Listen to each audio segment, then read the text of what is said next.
Hello everyone. Last class में हमने probability, conditional probability, Bayes theorem, उसके बाद प्रोबेबिलिटी डेंसिटी फंक्शन और प्रोबेबिलिटी मास फंक्शन को हमने डिस्कस किया था। Now in today class we will discuss about binomial distribution. Binomial distribution basically जब हमने मोमेंट जनरेटिंग फंक्शन पढ़ा था वहां भी हमने इसको बताया था कि it is a discrete distribution. वहां हमने इसका मोमेंट जेनेटिक फंक्शन भी निकाला था, इसका मीन भी निकाला था, वेरिएंस भी निकाला था। Look at here, let there be n independent trials in an experiment. एक एक्सपेरिमेंट में हमारी एन इंडिपेंडेंट ट्रायल है and let a random variable, जिसको हमने कैपिटल एक्स से डिनोट किया है,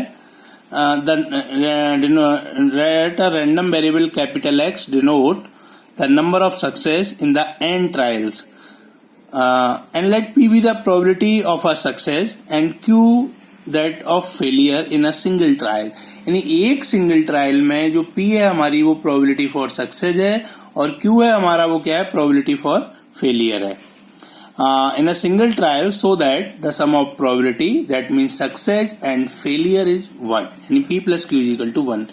Let the trials be independent and P be constant for every trial। जो ट्रायल है वो इंडिपेंडेंट है, that mean there is no dependency of success on failure और failure on success.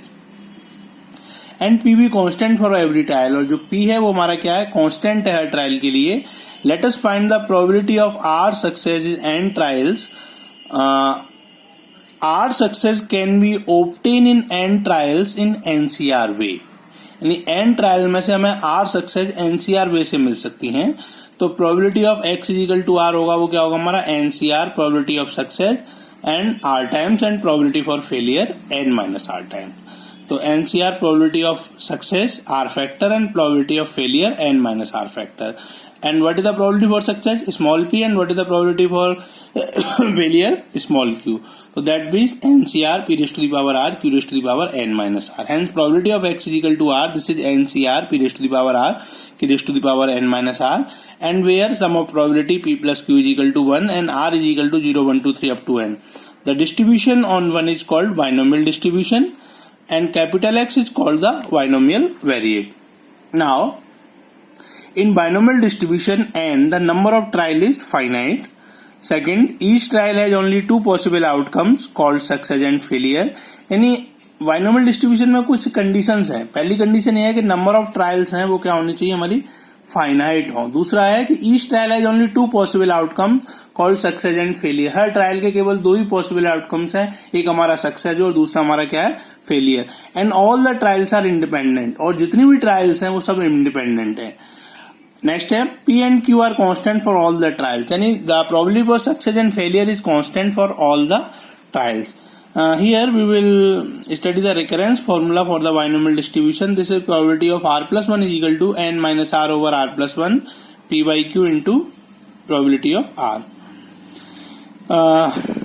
Mean of a binomial distribution NP and variance of a binomial distribution is NPQ, जो हमने पीछे discuss कर चुके हैं। The mean and variance of a binomial distribution is already discussed in moment generating function। How to find mean, variance and standardization। Now we will discuss one problem।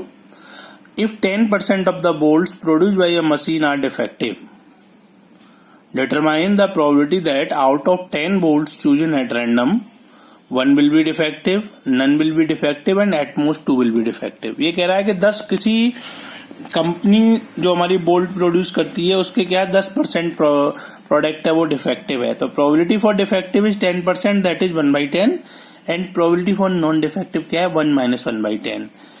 और जो हमारा sample space है वो कितने का है, 10 का है। तो n the number of bolts chosen, that is 10 given है।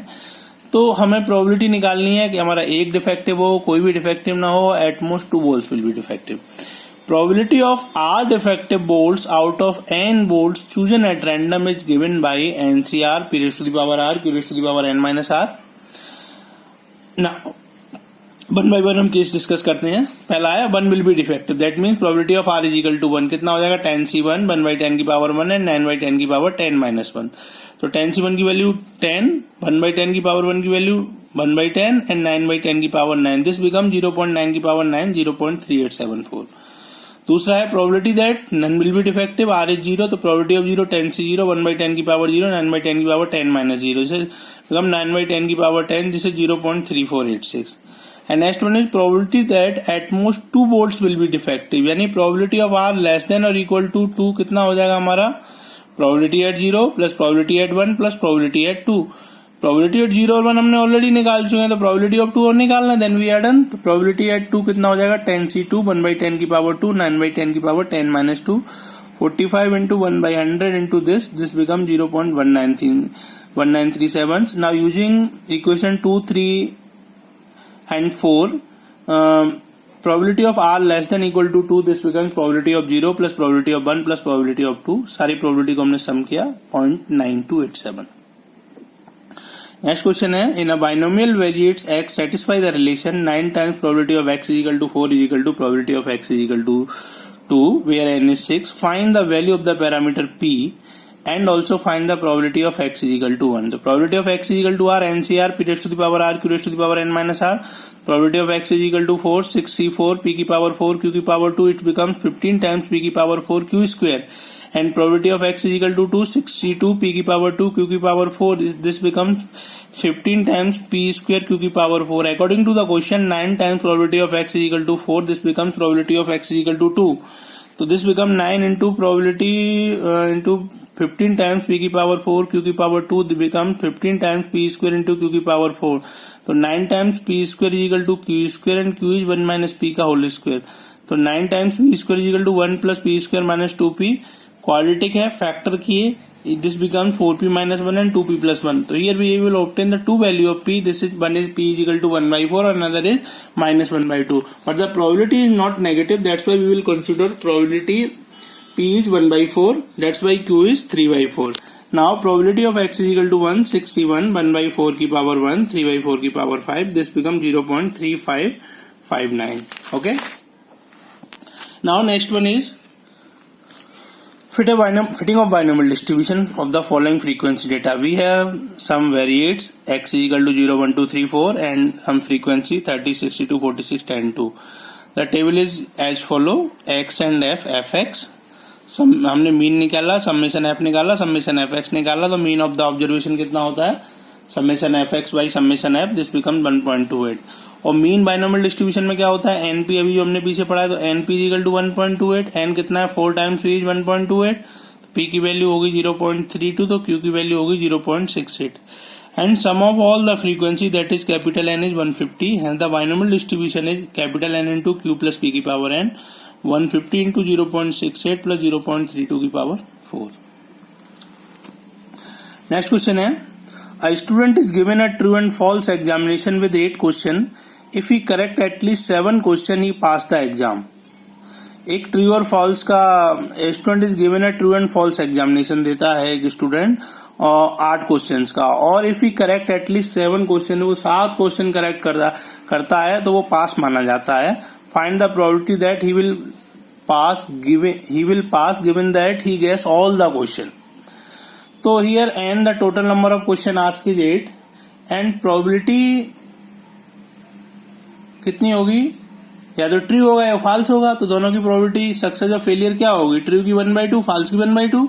Since the question can either be true और फॉल्स, तो probability that he will pass, probability of R greater than 7 equal to 7, probability of 7 plus probability of 8, तो 8c7 1/2 की power 7, 1/2 की power 8 minus 7 plus 8c8 1/2 की power 8, 1/2 की power 8 minus 8. इसको simplify करा 9/2 56, this is 0.3516. Clear. Next question है, 6 dice are thrown 7 to 9 times. How many times do you expect at least 3 dice to show a 5 or 6? Probability that a chance of getting 5 or 6 with 1 die is 2/6, that is 1/3. Then probability Q क्या होगी हमारी, 1 minus 1/3, 2/3. What is n? N is 6 and capital N is 7 to 9. उसने हमें दे रखा है thrown 729 times. Since dice in a set of 6 and there are 7 to 9 sets, the expected number of times at least 3 dice showing 5 or 6. This becomes capital N into probability of R greater than or equal to 3, 7 to 9 into probability of 3, probability of 4, probability of 5, probability of 6. इसको हमने solve किया और ये हो गया हमारा 233 expansion को हम सॉल्व करेंगे. Now the next question is, during war, one ship out of 9 was shrunk on one ship out of 9 was shrunk on an average in making a certain wage. What was the probability that exactly 3 out of a convoy of 6 ships would arrive safely? Probability that a ship will arrive safely कितनी हो जाएगी? 1 - 1/9 यानी 8/9. ठीक है, तो Q कितना हो जाएगा? 1/9 और N कितना है हमारा? 6. तो probability that exactly 3 ships are safely 63, 1/9 की पावर 3 एंड 8/9 की पावर 3. दिस बिकम्स 10240/9 की पावर 6. कहने का मतलब ये है कि आपको P Q पता चल जाए और आपको सैंपल स्पेस का आपको आइडिया लग जाए कि हमारा सैंपल स्पेस कितना है, N कितना है, तो हम बाइनोमियल डिस्ट्रीब्यूशन को इजीली कैलकुलेट कर सकते हैं. Last question, if the probability of hitting a target is 10% and 10 shot are fired independently, what is the probability that the target will be hit at least once? P कितनी है? 10/100, 1/10. Q कितना है? 1 - 1/P, 1 - 1/10. This is 9/10 and N is 10. Probability that the target will be hit at least once, that means probability of R greater than equal to 1. I can write it 1 minus probability of R is equal to 0. 1 minus NC0, P की power 0, Q raised to the power N, N is 10. 1 minus 10C0, 1/10 की power 0, 9/10 की power 10. The probability of R greater than equal to 1, this becomes 0.6513. I think it's clear.